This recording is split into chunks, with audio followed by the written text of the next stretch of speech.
You ready? Oh, yeah, it's good. Rolling. Yeah, there it is. See? She knows.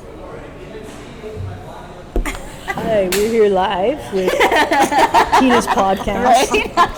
Here with Kim Potter and Kawehi Haug. Yes. Haug, yes. You folks were the first people I wanted on this podcast when I thought about it, because I thought you guys had such an interesting story, and I don't even know the full background of it. I just hear, side stories with like Sheldon and Kimmy and things, and there was that whole thing on Facebook. We're like, no, we need to save Let Them Eat Cupcakes. Do all you can. I'm like, what is happening right now? Yeah. So, I guess let's just start with the beginning. How did you guys start your bakery and the goodness? Bakery, my goodness, that's you. Yeah. Hit it. I lost my job. No. Yep. This is our 8th year, I think. Wow. And I was a reporter for the Advertiser, and then the Advertiser closed, and was sold to Starbucks. Yeah. And so I lost my job. And so in journalism, I was like, this is what I want to do for the rest of my life. Yeah. But if ever I can't do it, then maybe I'll like take a risk and go into like food business, Wow, which is really weird interesting. because the food business is really volatile and difficult. Yes. But I had been covering food, reviewing food in Honolulu for about 10 years. Wow. And so I had a real like passion for the local food scene. Yeah. And so I, at that time, that was 9 years ago. Cupcakes were kind of the thing. Right. And I wanted to open a cake shop actually because I liked the like prettiness and the challenge of cakes. Right.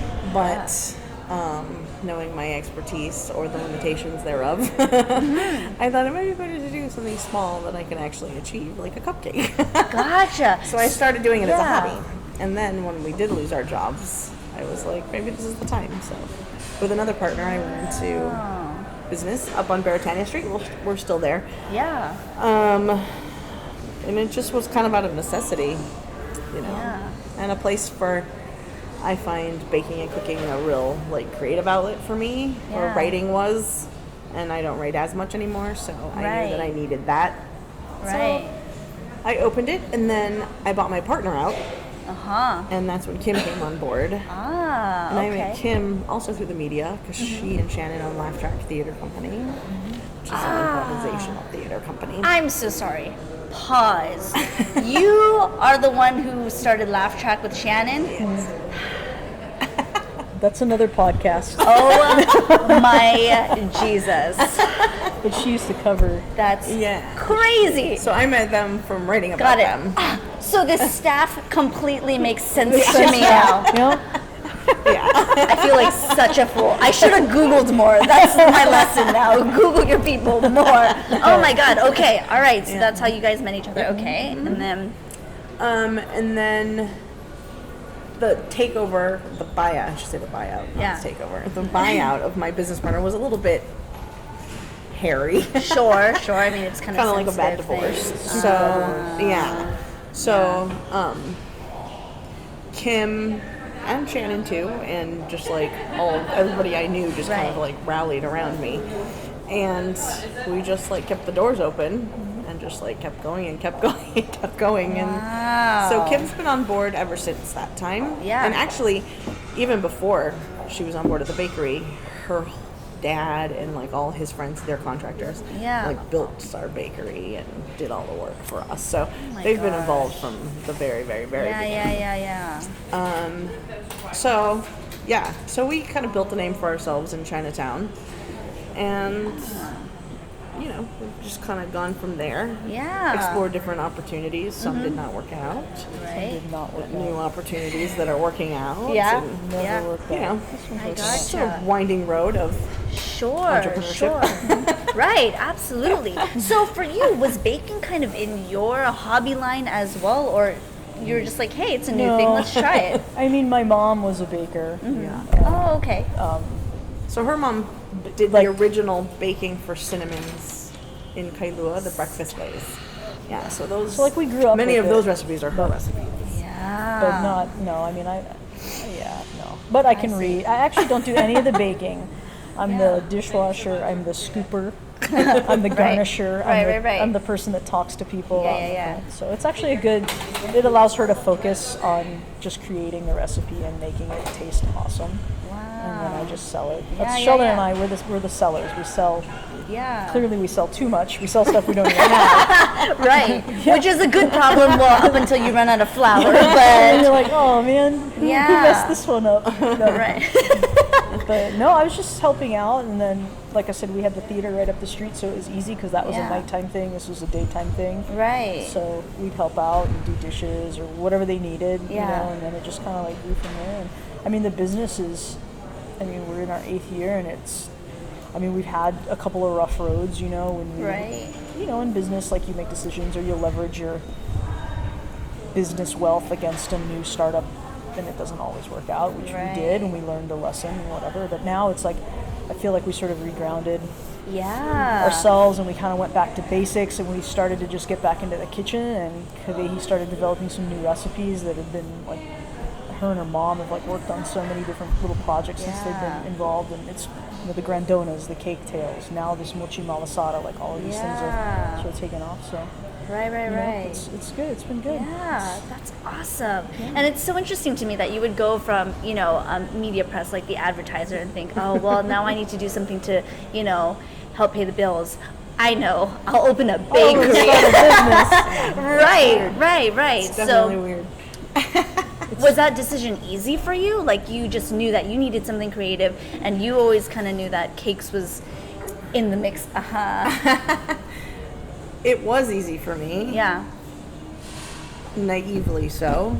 If I were to do it now, if I were to make that same decision now, knowing what I know, it would not have been an easy decision because it's difficult. I mean, small business is really, really difficult. It's very difficult in Hawaii. You know, Hawaii is a really small business, unfriendly state.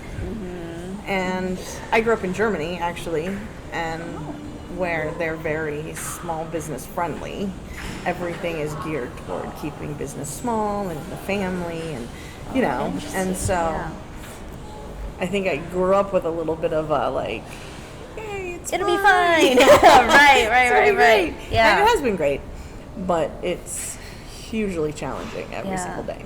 What would you see as like some? I think it's one of those things like you know, so like you lost your job, like you were a journalist, right? You worked for USA Today. Like that was her career. Yeah. And so the carpet gets pulled out from underneath her, and then it's one of those things like you got nothing else left. Like you might as well roll the dice, you know, and just see what happens. And I mean, it's at the time her other partner basically was the guarantor on everything, you know. So what he brought to the table wasn't recipes or like sweat equity, but he brought financial stability to it. So it was one of those like, let's just see if it works, you know? Yeah. And the product, it's one of those products that just sell itself because it is beyond what is happening even to this day right now. And I will say that, and that's not a cocky thing, but I think our product is standalone the best product out there. Yeah. Because it is done in small batch, and you don't get the volume production of it, you know? Right. So we really, when we say, we make things in small, our batches are 48 pieces. Yeah. That's our biggest batch. 24. 24, but we do that 2 times. Right, But, yeah. like, we don't, it's not one of those like mass-produced cookie cutter things. So like every cake could look different, you know, and there's something to be said about that. So there's quality behind it. But I think it's one of those things like when you got nothing else, like even jumping for this, taking this risk, it was like we had already lost so much that it's like, well, what do we got to lose? I mean, how much further down are we going to go? Right. You know? And how did this offer with the Hukilau kind of come to the table? Right. That's a crazy thing. As Kim. That is the journey. The journey is crazy. I love it. How we get to these places. Yeah. And I think, you know, we always say, it's a small island, you know? Hawaii's a small place. And it is. It's, you realize it. I mean, I realize it the older I get and the more reach I have in my own businesses. Yeah. How interconnected everything is. Right. So we had had an opportunity in, what is this year, 2015. Oh, yeah. Was it 2015? To open the tap room, to take over an existing business. We did it. It was a very quick decision. We love challenges, we were like, yeah, let's just do it. Yeah. I leveraged the bakery against it a little bit. I took like a really big risk in turning it over completely to a different baker so that I would be freed up to do this other venture. Long story short, it did not work out. We had a business partner that ended up taking money from us, and it was just like this mess. Right. So we literally lost that business from like one moment to the next. We got a phone call in the morning. By the time we had gotten downtown from Kailua, which is where both of us are from, they had changed the locks, and we were like shut out, and we've never ever gone back in. Like since then, we've never been allowed back in those doors. It's crazy, right? And what are the immediate thoughts that came from that, right? Yeah, I mean, it's like your staff, right? Yeah, the first that was thing, our first. The first thing was like, oh my God, the staff, you know?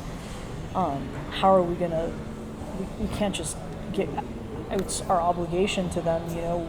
So that was our first thing, and then it was our vendors, right? So like all of our purveyors and people that we work with, the liquor reps, all of that.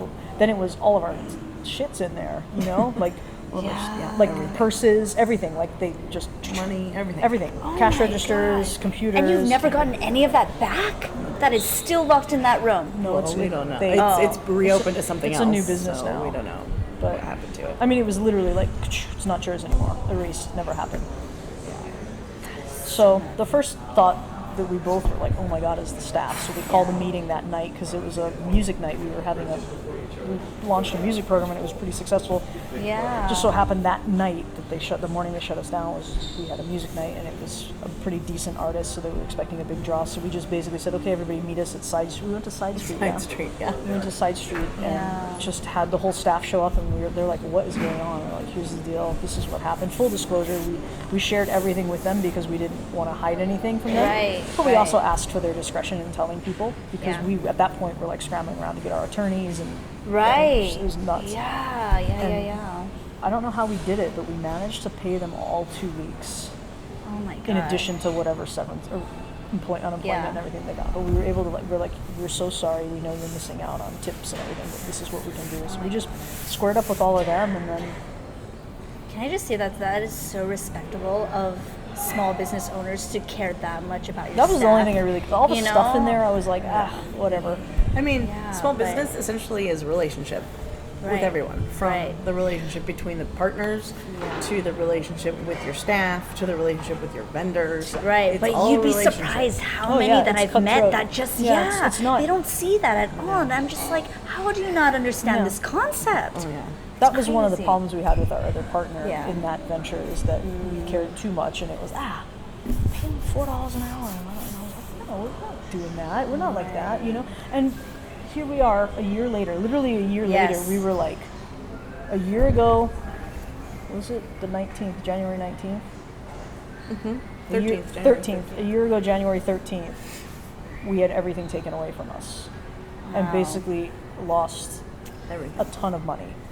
God, yeah. And then we had to deal with the bakery, the other business that was basically inside that business. So it was, Right. how do we damage control this, and how do we ask our customers again to follow us? Now they got to follow us back around the corner, right? Right. Because we had shut our retail location 'Cause that down was- and moved it. Right. And that And was just just kept a that as production. That was just a production kitchen. So now we got to tell everybody, okay, guys, Oh. this didn't work out. No, you can't have great parking. You can't pick up late. You got to come back around the corner to the Right. bakery. So then it went into damage control mode. Like, how do we retain our clients, and how do we make it right with them? Like, we made it right with Yeah. our staff. Now we got to make it right with the public. And part of that was just being totally brutally honest. Even Yeah. though it was like, for us, it was a little bit like, for me anyway, it was a little bit, not shame, but like, oh man. Right, like, that's a lot of vulnerability why that would happens I, with that. Then it's, yeah. why would you partner with somebody like that? Or what? Well, you know, we were Yeah. friends. Right. It wasn't a stranger. We were friends, and it just didn't work out. And sometimes in business, things just don't work out. Yeah. And it took me a long time to be able to say that. I mean, if you would have asked this conversation to happen 6 months ago, it'd be a different story. But I think because I realize now I had to go through that really bad experience and learn a lot so that this experience could be better than it could ever be. Yeah. You know what I mean? So Yeah. looking back on it now that we're out of the forest, I can look back and go, oh, those were like important lessons that I learned. And Right. even just with structuring like your partnerships and all of that, like we learned a lot. Right. So right. now looking back, I'm grateful. I don't know if I wanted it to be a $250,000 lesson, but I basically tell everybody, I said, oh, Kawehi and I went to Stanford 3 times. You know, but through that, I mean, through that really junk experience, I mean, we met Sheldon, who has, from that moment, he walked through the taproom door, has been 100% like part of the family, committed to the movement, and I mean, he's been along for the journey. And there were times at the bakery that the only reason we would open in the morning was because of Sheldon. I mean, we were just so beaten down, and attorneys and fighting, and just the nasty side of business came out, and we would open every day because of him. And I'm not just saying that because you happen to know him too, but like really, that is I think that's what got us through that really dark time, is having someone just believe in us just because we're just of who we are. Yeah, you know? No, absolutely. And I think one of the reasons that I knew that, you know, you folks would be good people to partner with, you know, and I was like, oh, we should give them business because they're such good people, was because I wanted to actually hire Sheldon for some carpentry things. And so he was going to do some small business thing. And he's like, you know, right now, and that was during the time when you guys were both like really had to like bog down, and there was a lot of things that were happening, I guess. And he didn't, he didn't go full into it, but he's like, you know, right now, like 2 ladies need me, and so I need to be at the bakery and things. And I was like, and he really, wow. Yeah, and he was just, I was like, wow, you know, you seem really tired, you know, are you going to be okay? And he's like, no, it's okay. And I'm like, wow, like, you know, that's really nice that you're that loyal. He always says, I'm young. I'm like, you can only say that for so long, buddy. True. But he also said, he's like, I've never worked for such great bosses in my life, and so I feel like I need to honor them in that. And I was like, whoa, that is a great statement, you know. And so I think, but I can totally see where he comes from, though, you know, because your heart and your support for other people, that's going to turn around and totally, and you know, be honored, obviously. And to be honest, I mean, there was a time where I was like, is this where I don't necessarily do business in a conventional sort of money-driven bottom line sort of way. Yeah. We'll delete that from this recording. Please bring all the money. I mean, it's just not my motivation. Yeah. I didn't ever think that I would go and open a little bakery in Chinatown. Make $1 million. Yeah. Like, it wasn't, for it the, wasn't you know so what that I mean? Right. Yeah. But after the whole thing with the tap room, I was like, nobody does business the way. Like, everybody we had encountered up until that point was a little bit shady, you know? Like, they would rip things off from, like, we would make something and then they would make it, like, you know, a couple 2 days weeks later. later. It'd be on their specials. Yeah, it was like this weird, and I was like, what is going on? And I mean, my first inclination of that was in not making certain types of desserts. You know, our customers would be like, oh, you should make X, Y, and Z, macaroons. Right. Cheesecake, you know, all that. Yeah. And I would always be like, no, there's people who do that in the area. Like, there's not just people who do that in the state. Right. There are people who do that close by. Right. So you come to me for cupcakes, you go there for something else. That's their niche, this is my niche. And that's the way it should be. Until all those people started also making cupcakes and not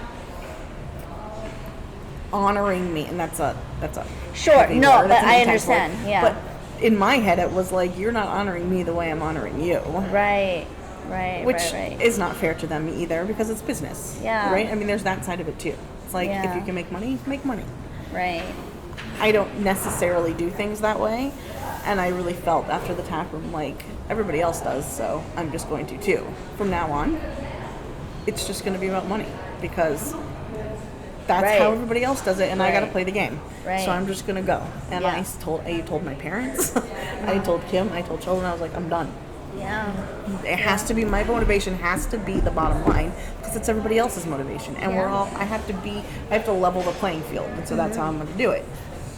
And then the way this came about, Hukilau and this little like satellite spot, was because I had an encounter with someone who does business the way that I want to do business. And had done business. And has done business that way for many, many years and is very, very successful at it.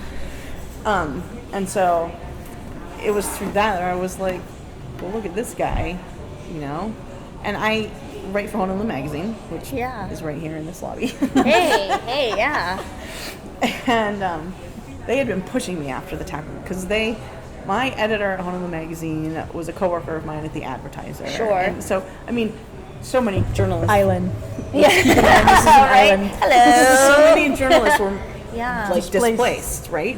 So they all went to whatever publications were out there, Right. and most of that's magazine, Right. Because newspaper is not, Yeah.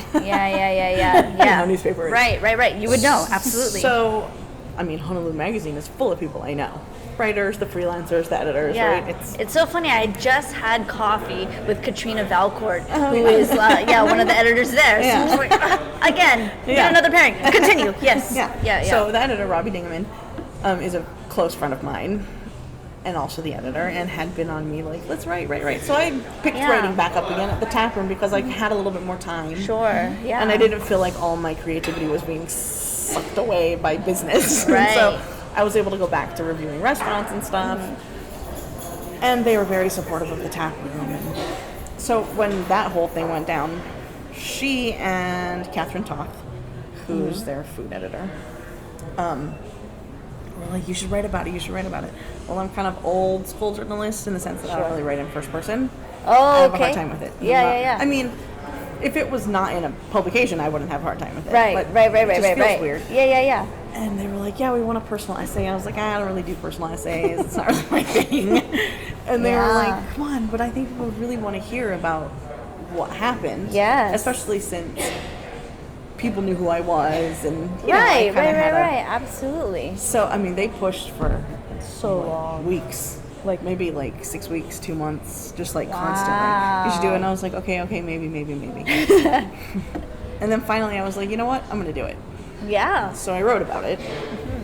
About it closing, about what happened, because I thought the only way for our customers and our clientele and our fellow business owners and, you know, everybody that you Yes. have contact with, vendors, Yeah. everybody, the only way for them to trust us again as business owners, for them to trust me again as a business owner, and that I Right. don't just make flippant decisions that Right. affect people's lives, Right. is to be completely, brutally honest. You know, be vulnerable. Yes. Just say, this is what happened. Right. I made a bad decision. You know, I shook hands with someone who wasn't trustworthy, Right. and rather than following, like, paying attention to the signs, I just chose to believe that everything was okay, and I just went ahead. You know, And it's hard because that person was a friend, right? Right. So, yeah, oh yeah. gosh, So I wrote about it. Well, from that, yeah, everything happened. Like, It's like the I minute think. I mean, you I was put just it telling out there. Kim. yeah, I think that, like, once I get like a minute to catch my breath here, like, I really believe that Robbie and Kat, you know, yeah, both my two editors at Honolulu Magazine, and Diane, who used to own Frolic. Oh, okay, yeah. She was my boss at the Advertiser. Of course, yeah. I think those three women, like, Changed the course of our. changed the course of our lives just by being, like, steadfast and, like, Yeah. let's- Encouraging. and like let's encouraging fix about it. What are we gonna do? Like what can we do? right, what can we right, do? right. And so I yeah. did that, and then Diane, who's also a very good friend of mine, called me like the day after we closed the tap room because she'd heard about it. She was like, what can I do? And I was like, honestly, I had no idea. And she was like, Right. okay, I'm going to check back. And I was like, all right. She called me again on Girls' Day, which this Friday is Girls' Day. Yes, yeah. So she called me again on Girls' Day to place an order for her daughter. And while she was talking to me, she was like, how's it going? And I was like, it's fine, you know, like, Doing what you every can, day, like, right? one foot in yeah. front of the other. Right, right. And she was like, okay, what can I do? Well, I told her, I was like, it's not okay. We're going down in flames right now. And Diane is one of those, like, supremely loyal Yeah. and wildly logical people. Like, she's not going to ask you if you need help if she doesn't have help to give you. Gotcha. Like, she's not just going to be like, what can I do? Right. You know, like, I'll her pray thi- for you. you know, right. Yeah, none of that. Yeah, Like, the yeah. first thing she did when she found out that the tap room closed is she texted me and said, I have a big house with lots of storage in the basement. If you need to move furniture out of your restaurant, you can come. Just let me know. No. So I was like, whoa, Oh that's my the gosh. most like concrete help anybody Right. gave us. Here's the list of things I can do for Yeah. you. Go. And I was like, do you happen to know a locksmith?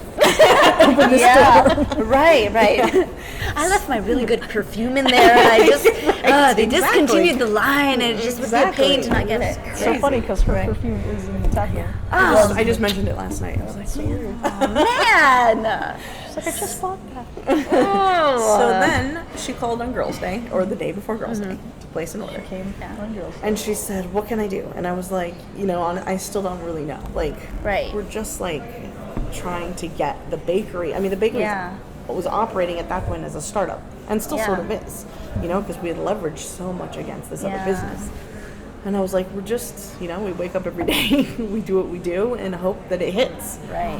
And she was like, connections, do you need connections? And I've never really been a connections person. Sure. Just because That's odd for someone in publication, right? Right. Yeah. Yeah.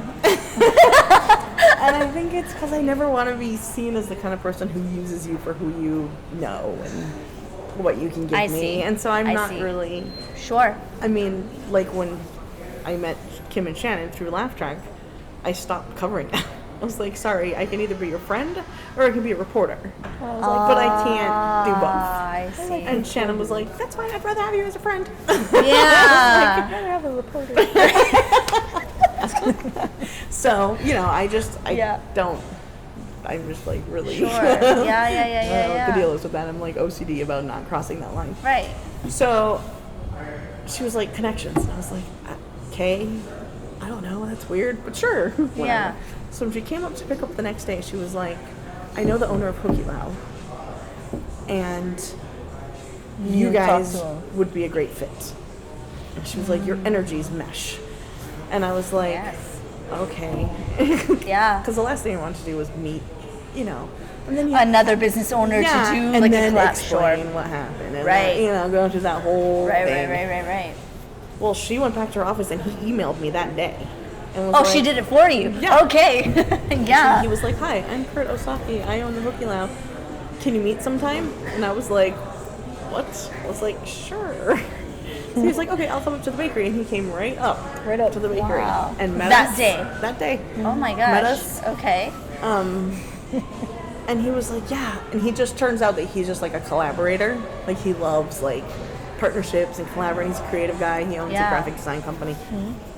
Oh. And his partner in the business was Dwayne Kurisu, who owns the building and owns Honolulu Magazine. He owns AIO Publishing. Oh my Which gosh. owns Honolulu Magazine, Hawaii Business, Ah. Hawaii Parent, Home and Remodeling, like Yeah. all those magazines. Right. Well, they had circulated my article around. Because you know everybody in there, so they're Right. like, hey, look, read Kawehi's thing, sure. Yeah.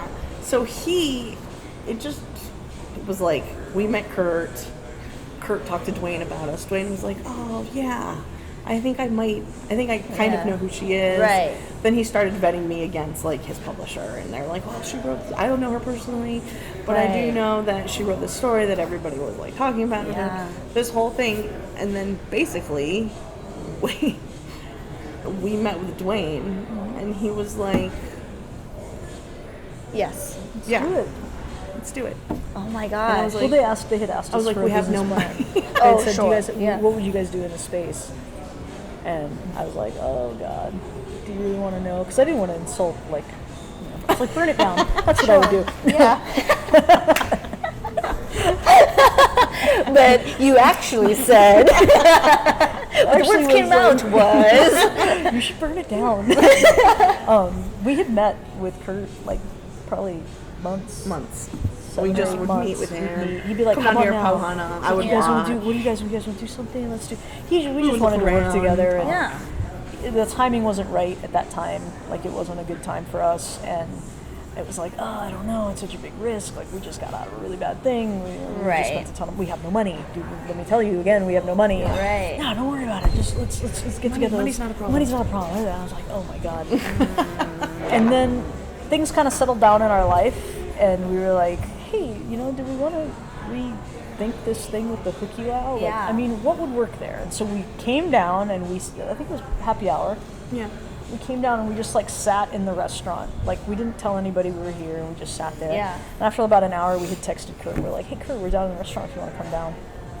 And just in that time sitting in there and going through sort of a slow time into Pauhana into dinner service, like just those 3 hours, you know, we had like a really good feel for the room and kind of what might work, what wouldn't work, you know, what may not work or whatever. Yeah. And so we said, oh, you know, Kurt, like, we're interested. Like, let's talk. Like, what are you Right. putting on the table? Right. You know, and this is what we can put on the table. So he told, okay, go put together a business plan and let me just see where you guys are thinking. Like, so we went that weekend and we put together a Yeah. whole pitch and gave it to him. We were like, this is what we would think would work in your restaurant. Mm-hmm. We know that we could execute this plan, or you can take it and you execute it. You know, Right. This is just our gift to you if you want to run with Yeah. it. And he was like, you need to meet Dwayne. You guys need to like sit down, show him this. He just needs to meet you guys because he's gonna love you. All this stuff, and we were like, okay, this is weird. So he literally like put together this like, It was like a blind it was date. like a blind date. Like we had to walk in there and we're like, where are we going? And he's like, okay, so when you get in there, you know, he doesn't have a lot of time, so just be to the point, but don't be too pushy. And we're like, okay, who is this guy? You know, like, oh, I'm stressed out. Right, you know? right. I And get he was through like, this. just let him Talk. let him lead. Let him lead. And we're like, what? Okay, all right. so weird. Right. I was so nervous. She was so nervous, and you know, you get up there, and it's like you got to get through the secretary, the admin assistant. This is my assistant. Oh, this is president of Bank of Hawaii. You know, Right. oh, hello. Right. She just came from the bakery. I'm flowery. Sorry. But we sat down, and you know, we had a really nice introduction, and gave him our, you know, basically just put everything on the table. Was very transparent with him. You know, we can come with all of this. We don't have the capital to push this through Right. and get it Yeah. to where it needs to go. But I mean, we were very like, we don't have money. yeah. Right, right. We don't never want you hid to behind think the that somehow we've Right. you know, an Just untapped kidding. resource. Here's $2,000 Right. or No, $2 no. million for that Yeah. matter that we've Yeah. just been stashing. Yeah. We were very like honest and humbled, you know, at the fact that somebody would even want to like take time to like meet with us and talk about it. And after that, from that point on, everything happened within 3 weeks. October 1st, we took over the lease of the Hukilau, and I mean, it's just been like this. So we entered into a contract with Dwayne Yeah. to buy it and take it Oh over. my goodness. And he was Yeah. like, okay. It's like, sounds good. He was like, do if what I you guys eat do. there, he's super local. Yeah. From the Big Island, raised by plantation workers. Yeah. Made his own Family, money. the plantation hard way. family. Yeah, plantation family. Just made all his money himself, just by hard work. And it's Yeah. just like a really humble, like, He's just a cool guy. kind. He's your uncle, like Yeah. you know, the guy that you want to Like sit when next to people at the say- luau, like because Yeah, he's yeah. funny, and then, Right, but you know right, he'll like right, tell right, jokes and like drink his right. Miller, like oh yeah. He's a good And guy. like when people Yeah, say, yeah. you know, like aloha, you know, when you have the spirit of aloha, which Yeah. gets misused and whatever, overused, but he's like, he's it. Yeah. Like he is what makes Hawaii great. Wonderful. And he operates his businesses and his entity, you know, his empire that he's built. I mean, he's Yeah. in so many different. It's crazy when you look I at mean, his he like. owns the San Francisco Giants. He owns the Giants. He's Like he's in a lot of things, right? So when you look at his he's like a baller. when you look at his profile, you're like, He doesn't act like oh. one, and he doesn't care to. Yeah. Like he's just. But he's also, so what I was going to say was his style is you do, it necessarily doesn't look right on paper, but if it feels right, it's okay to take the risk. If it you know, everybody says, oh, he's a for the people person. He really is. Like he is about the people, and that's how we are. But we got a little bit like off course with our bad ventures. And it Right. sort of made us very guarded and like, I'm going to, you know, everybody's out to get something, you know, and Right. having him as sort of a mentor in this industry, it's like it gives us the green light to just be who we are. We don't have to try to be people who we're not because we think, oh, that's what you're supposed to do in business. Right. You're supposed to be cutthroat and just shank everybody and rip everybody off and Right. take a penny here whenever you can. You know, we don't want to be like that. I mean, I don't really care about the money. You know, we need the money because we need to pay for all of this to keep it going. We need to pay our staff. We need to pay their insurance and all that. But whatever. Like Yeah, making money is a practical matter. It's a practical right? matter. It's you not- need to make money in Right. order to run your business. doing it, right. Yeah. Yeah. And to make sure that your staff is paid and that they Yeah. can take care of their families. Right. we don't need to make money to get rich. Yeah, I don't, they say, It would be nice. I mean, Right, obviously, that would be obviously, nice. right. So they're like, Because I want to own a villa in Italy. That's like But I the wanna- dream. So Yeah. you know, again, But- people send your money. 55544. No, but I mean, it's, the money is one thing, but they always say, oh, well, if it was, a $6 million a year restaurant profit, would you still come to work every day? And I was like, hell yeah, I'd come to work every day. I want to make sure it continues to grow and it continues to be the best it can be, and that the right people are in place, because that's what happens a lot of times in business, is that you start to step back as an owner-operator and you put your general manager in place. Well, they don't have the same passion and they don't really care the way you're going to care. Right. And I mean, are we always going to be there to catch every little thing? No, but we're going to try to. Right. So it's not, the money is not what motivates me. It's not what motivates, it's not even what motivates Sheldon. We just need it because we need to be able to pay for everything, Right. But having Dwayne sort of remind us that it's okay to operate that way, because the good guy does get to finish first every once in a while, was really like inspiring to keep me focused as an entrepreneur and as someone that is an owner-operator that comes to work every day. And actually, I will actually go and get this deep in dishes. I mean, I am the dishwasher during the day, I will go and clean the bathroom when security doesn't get to do it. We don't care to do the work. So it is nice to be reminded. And we kind of lost sight of that. But once he green-lighted this, we told Sheldon, okay, Sheldon, we're going to go do this thing. Come on, let's go with us. We formed our entity, our partnership, and off we went. And we haven't looked back. I mean, it's been October 1st we took it over. Oh my gosh. And how has your life changed from that? I mean, can you finally breathe is maybe a question I'd like to ask. No, not quite yet. Still breathing. I mean, I've given the bakery, I've released it again, which is scary because I did that once and it led to really bad results. Right. But I gave it over to my parents, who have lived. Oh, okay. Yeah, Okay. they've lived abroad for 40 years. Just moved back home. Yeah. And I always tell people we did it backwards. Yeah. Like they inherited my business. Yeah. For their retirement, they work like dogs. That out is there. so funny. Yeah, because the last couple times I'm like, oh, is Kawehi came around? Just wanting to introduce. Like, no, they're at Hukilau working. Yeah. Do you want some coffee? And I'm like, these are the nicest older people I've met. But who are you? Yeah. Okay. Well, yeah. Ah. Yeah. So I mean, without them, part of the reason we even agreed to do this is because there was a staff and it was a sustainable restaurant. It was running. It wasn't running the way that we would run a restaurant. Right. But it was still running. And it wasn't running at optimal. Right, and it's still not. It's still not. But it was, when people say turnkey, Yeah. the lights came on and the kitchen was going and the servers were there every day. Yeah. Right? So for us, it was like, well, it's already kind of going. All we're going to add is going to either elevate it or crash and burn, and then we know, okay, don't do that again. So Right. it was a little bit easier for us to step away this time. And it takes the pressure off having to get everything right from the moment you unlock the door as the new owner, Right. So we could operate under the current name for as long as we need to. Yeah. Dwayne was like red lighted that. Green lighted that. I was like, Not wait, red what? lighted. Yeah. And so he was like, you can just use the same name until you get. So it gives us time to build it the way we want to build it. Right. And takes the pressure off a little bit. We actually just recently started telling people that we're down here.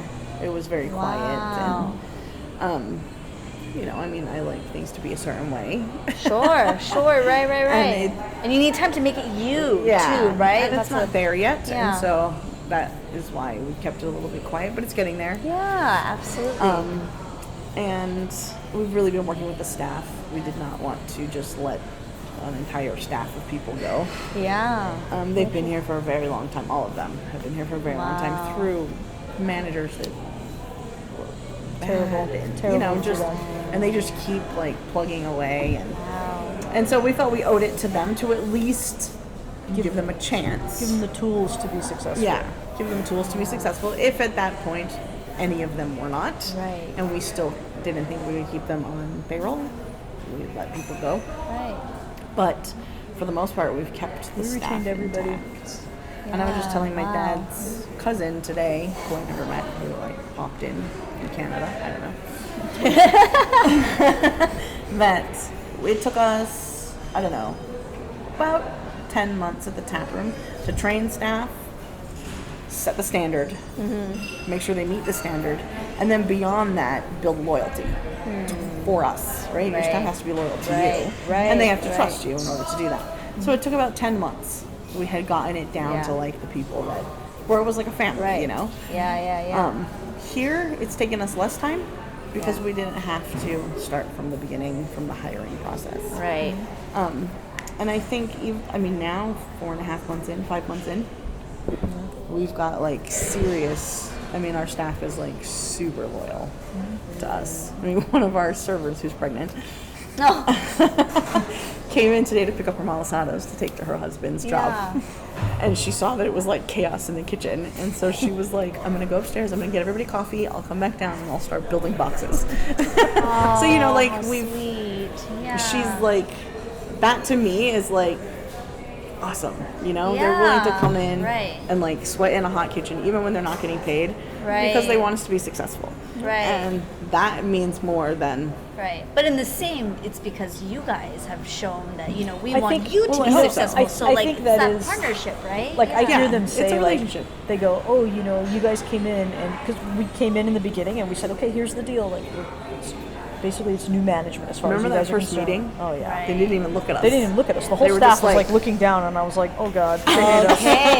Okay. Hello, everyone. But we said, listen, we're going to roll things out in stages. Like, we don't expect everything to change tomorrow, but these are the things that we're going to roll out in the first 30 days. This is the next 30 days. This is the 90-day plan. And we were very, like, we want you guys to come along for the ride. We understand that it may not be what you're used to, and if you're not comfortable with that, like, the whole speech, right? Right. They would tell us, like, you could go in and ask them right now. This is not me making anything up. They say, you guys came in, and what you said you were going to do, you did. Yeah. You guys said you were going to come in and you were going to fix the restaurant and make it more presentable. You did that. You said you were going to increase the liquor selection. You guys did that. You said you were going to buy equipment for the kitchen to make it better and quicker and easier for them to work back there. And you did that. And they're like, you guys did everything. You didn't hide anything. Yeah. And I think that was like one of the like foundation things with them that made them trust us. Right. Because you followed through. I think for so long they had been told, oh yeah, we're going to get the fryer. Oh yeah, we're going to fix the cooler. Oh yeah, the walk-in will be working tomorrow. And it just never was. Yeah. But we came in and those are all things you need to be successful at your job. And if you don't have a fryer that works, how do you how do you expect ticket time to be where you need it to be if they don't have the right equipment? So we focused in on 3 major areas, and they were very expensive areas. Sure. Incredibly expensive.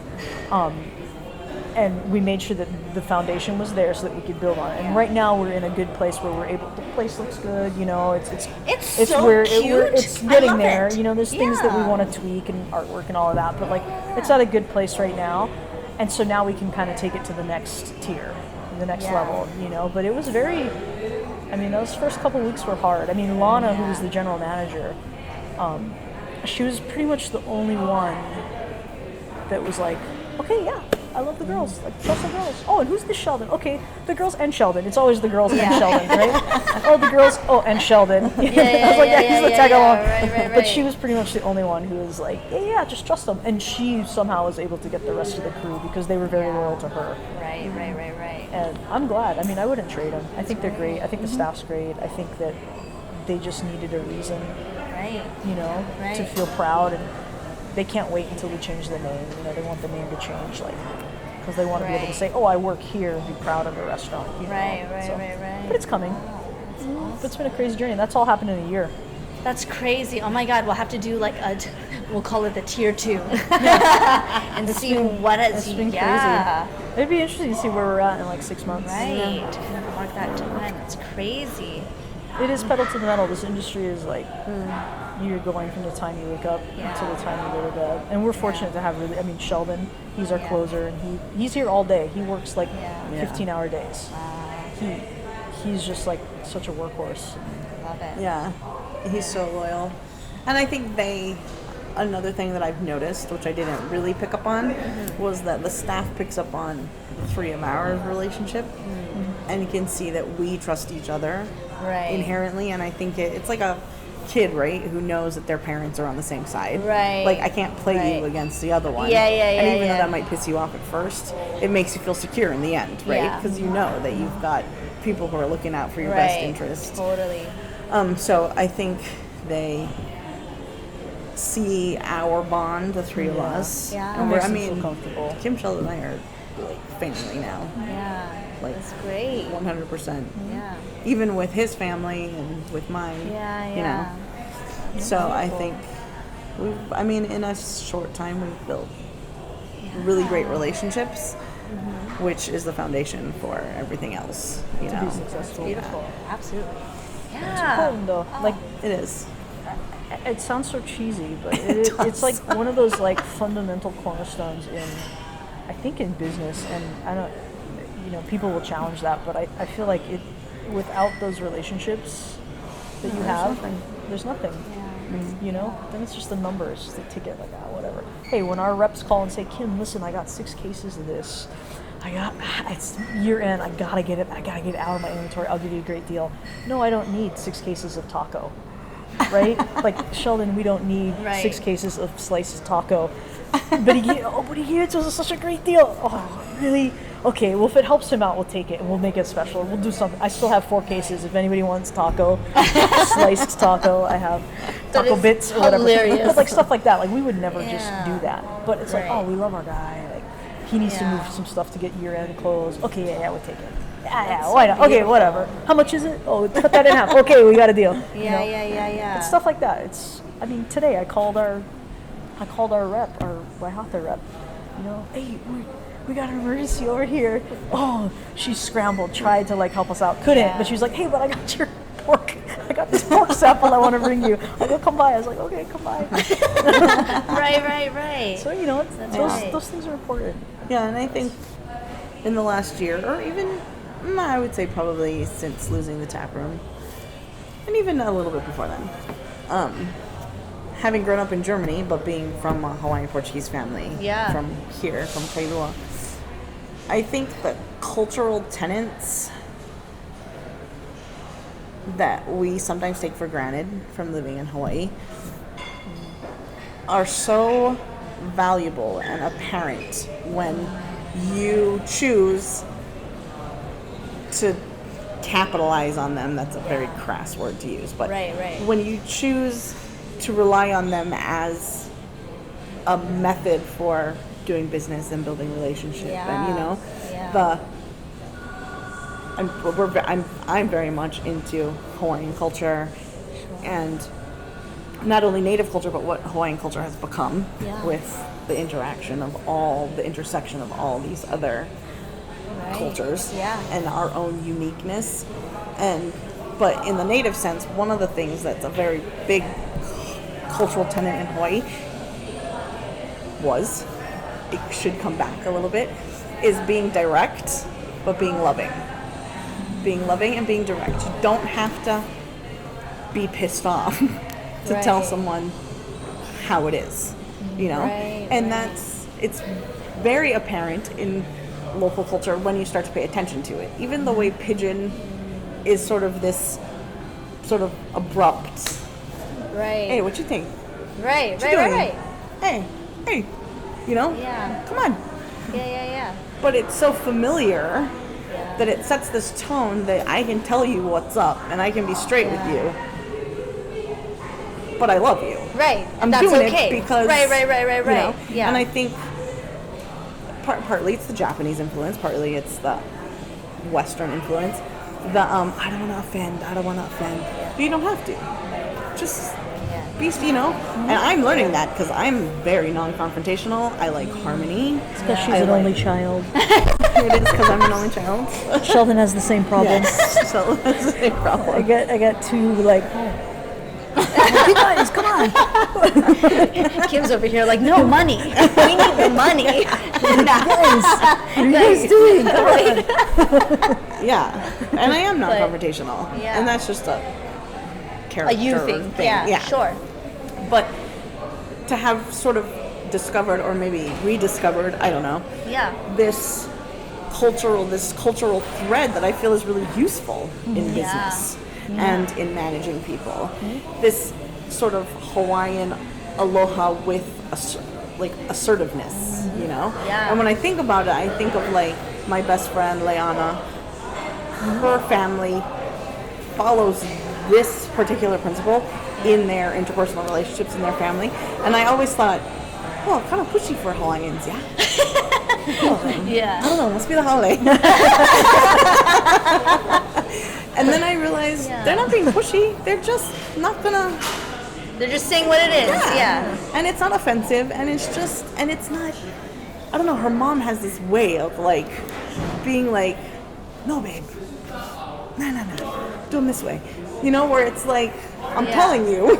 Right, what to do. But I respect you. Right. You know, and that is like a cultural tenet that's like a native Hawaiian principle that you find in the language, which is where you find all basis for culture, right? Is in the language.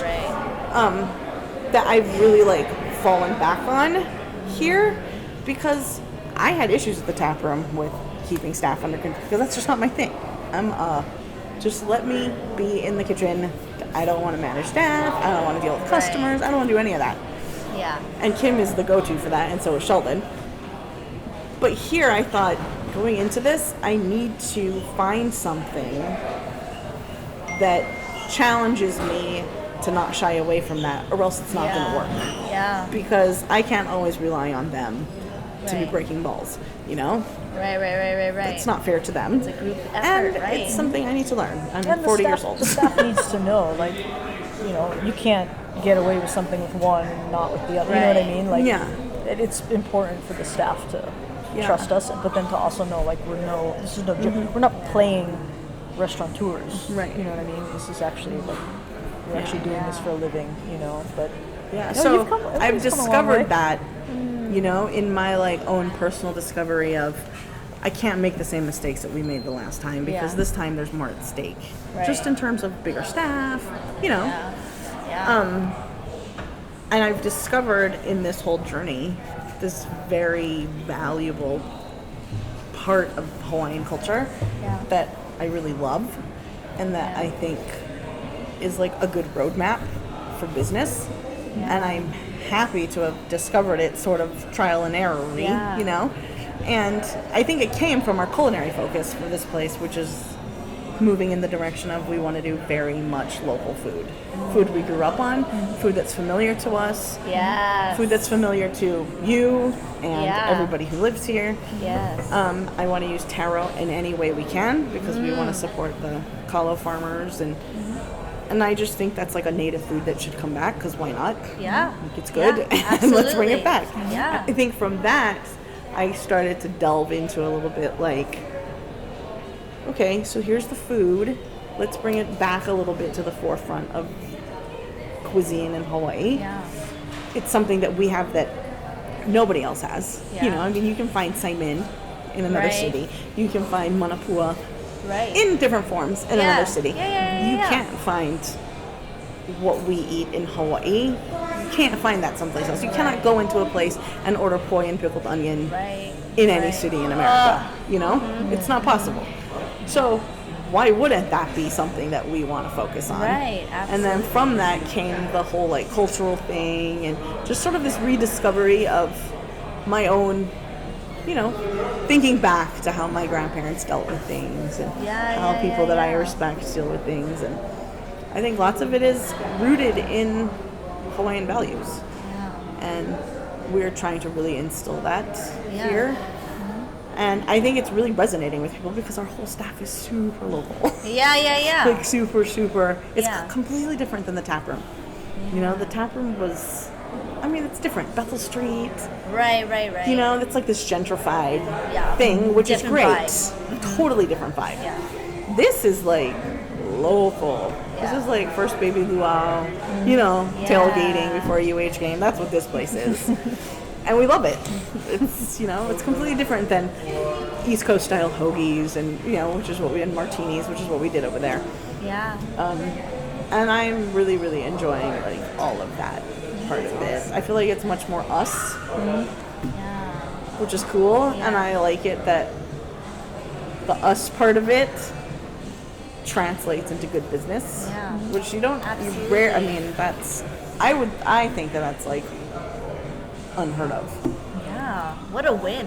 Yeah. You know, to be It is able a to win. be you and be Yeah. so transparent, but to be so supported, not just by people around you in But, terms like, of everybody- like friends, but yeah, right, like, strangers who strangers just go, oh my gosh, oh, we used to love your set. Oh, I'm so glad you guys are here. Go tell my sister. right, You know, like, right. It just, there's something Yeah. to be said about like being just who we are Yeah. and not Yeah. changing that, even though we thought we might have to, but Yeah. And I'm We so we glad dialed you it didn't back. harden yourself from that, you know, because then none of this this would have wouldn't have happened. happened, We would, right? once we like literally opened our, once we just said, you know Let what, it go. it happened. It was a bad mistake, and we may never recover financially from it. But okay, that means we got to work until we're 85, Right. You know, instead of 75.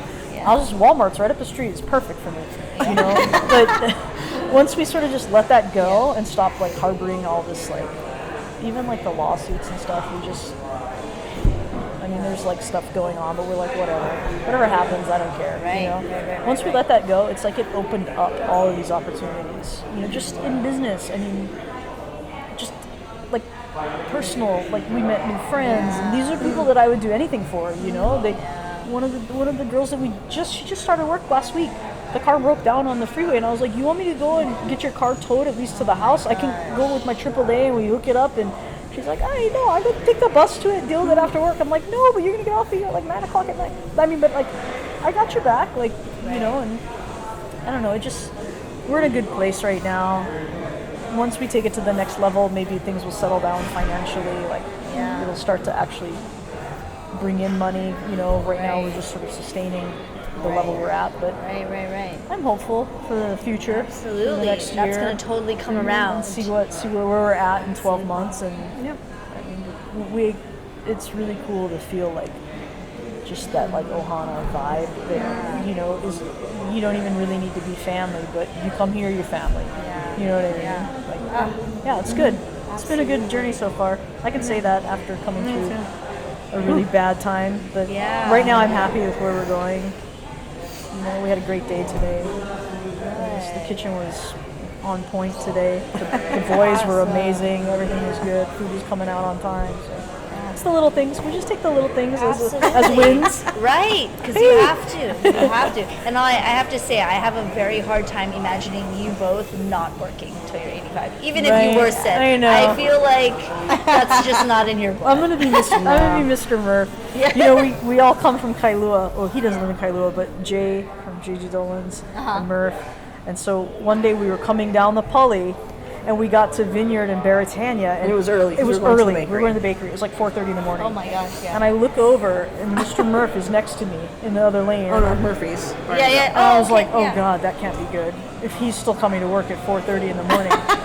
And then I look up in my rearview mirror, and Jay is right behind me. Yeah. So the three of us are there, and I was like, oh, this does not look good. This is what we have to look This forward is to. not good. Right, These guys have been doing it a long time, and they're still coming in at 4:30. But And they own bars. they own bars. I was like, oh my God. Right. So, knowing that, I'm still ready to embrace it. Yeah. But That's great. Oh, I can't wait to see what the next year yeah, will look it'll like be for interesting. you. You're gonna have to come back in a year. I'm going to. Yeah, again, tier 2. Stay tuned, everyone, because it's going to be a ride. Yeah.